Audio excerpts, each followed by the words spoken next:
Hi guys, welcome to the Bhagwati IS and PSC Learning. We are continuing our Indian Polity revision through MCQs and this is the part 3 of the historical background. In this video, we will be seeing very important acts, that is Government of India Act 1919. So please watch the lecture till the end and enjoy learning guys. Stay tuned.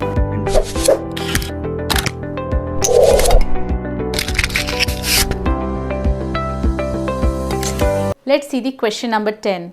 Which of the following are the principal feature of the Government of India Act 1919? Here are the 4 statements. Statement 1. Introduction of diarchy in the executive government of the provinces. Statement 2. Expansion and reconstitution of central and provincial legislature. Statement 3. Introduction of separate communal electorates for the Muslims. Statement 4. Devolution of legislative authority by the centre to the provinces. Select the correct answer using the codes given below. Here are your options. Option A 1 2 3, option B 2 3 4, option C 1 2 4 or the option D 1 3 4. Your time starts right now guys.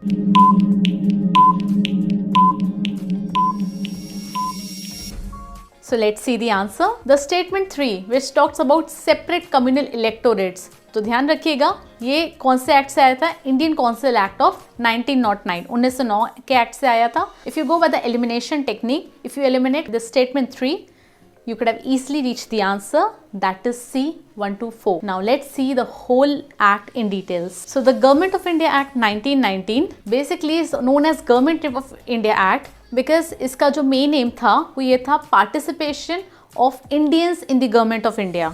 ज़्यादा से ज़्यादा Indians को recruit करना in the various branches of the administration. That is why this act is known as Government of India Act and this act is also known by the Montague-Chelmsford reform. Just remember Edwin Samuel Montague, he was the then Secretary of the State, and Lord Chelmsford, he was the Viceroy of India right from 1916 to 21. That is why this act is known as Montague-Chelmsford reforms. And for the very first time this act has introduced direct election. Please comment below and let me know indirect election का जो provision है कौन से act से आया.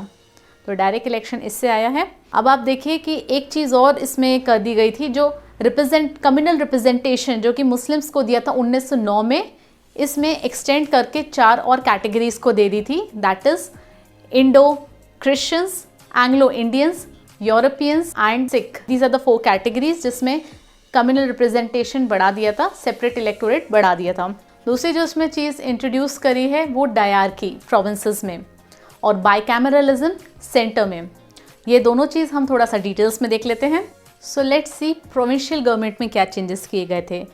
Dyarchy को introduce किया था. Dyarchy, the word it's a Greek word which means double government. So how it is double? इसमें बेसिकली 2 एडमिनिस्ट्रेटर्स थे, एक एग्जीक्यूटिव काउंसलर्स और एक मिनिस्टर्स थे.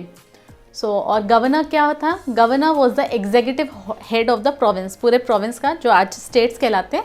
आज भी गवर्नर एग्जीक्यूटिव हेड होते हैं, उस टाइम भी governor was the executive head of the province. जो लेजिस्लेटिव सब्जेक्ट्स हैं उनको 2 पार्ट्स में डिवाइड किया था. एक सेंट्रल सब्जेक्ट्स, सेंट्रल लिस्ट जिसमें सेंट्रल गवर्नमेंट लॉ बनाएगी, और एक थे प्रोविंशियल लिस्ट जिसमें प्रोविंस के सब्जेक्ट्स आएंगे. लेकिन ध्यान रखिएगा प्रोविंस में भी सब्जेक्ट्स को 2 पार्ट्स में डिवाइड किया था. एक था रिजर्व और दूसरा था ट्रांसफर्ड.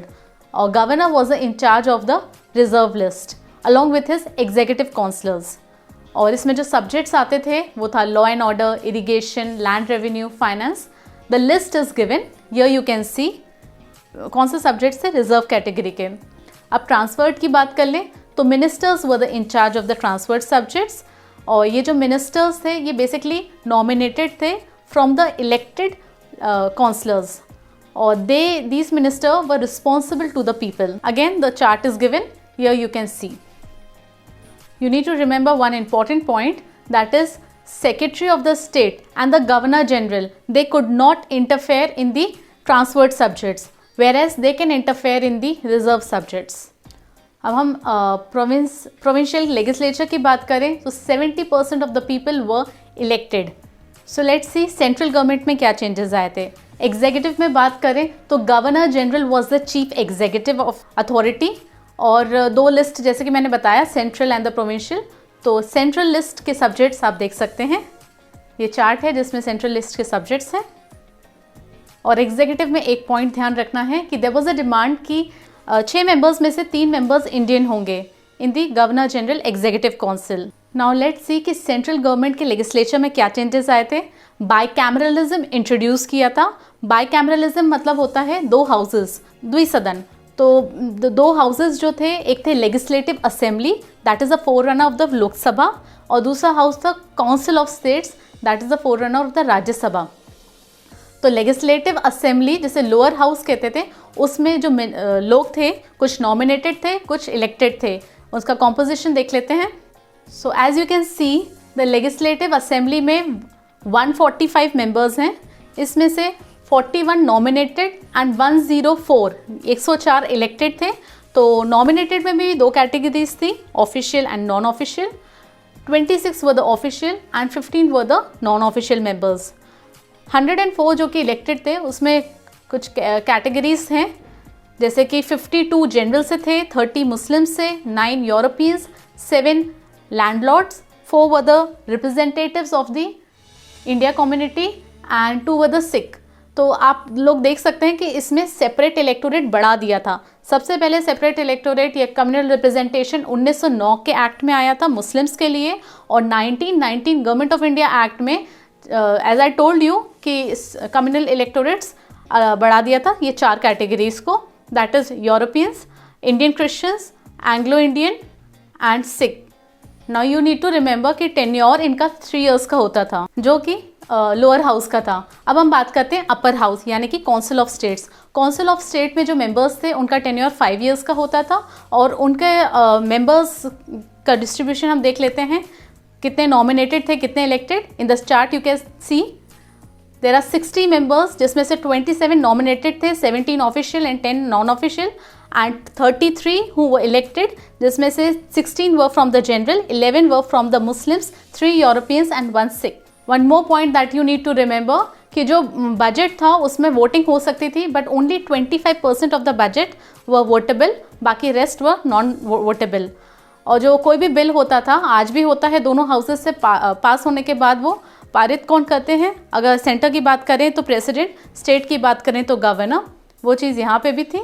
अगर कभी डेडलॉक वाली सिचुएशन आती है तो रिजॉल्व करने के 3 मेजर्स थे, या तो जॉइंट कॉन्फ्रेंस हो सकती थी, joint sitting and joint committees. This you need to remember. जो और इम्पॉर्टेंट पॉइंट इसमें है कि यूनिवर्सल अडल्ट सफरेज नहीं था, यानी कि सिर्फ कुछ ही लोग वोट कर सकते थे जिनके पास प्रॉपर्टी है या एजुकेशन में है या जिनकी टैक्सेबल इनकम है। तो ये ध्यान रखिएगा कि there were no universal adult suffrage in this act. Alright, एक इम्पॉर्टेंट पॉइंट फ्रेंड्स कि एक नई पोस्ट जोड़ दी थी, नई ऑफिस ओपन कर दिया था for the high commission. High commission कौन थे? ये बेसिकली जो सेक्रेटरी ऑफ द स्टेट्स थे, उन्हीं के कुछ फंक्शंस इनको दे दिए गए थे।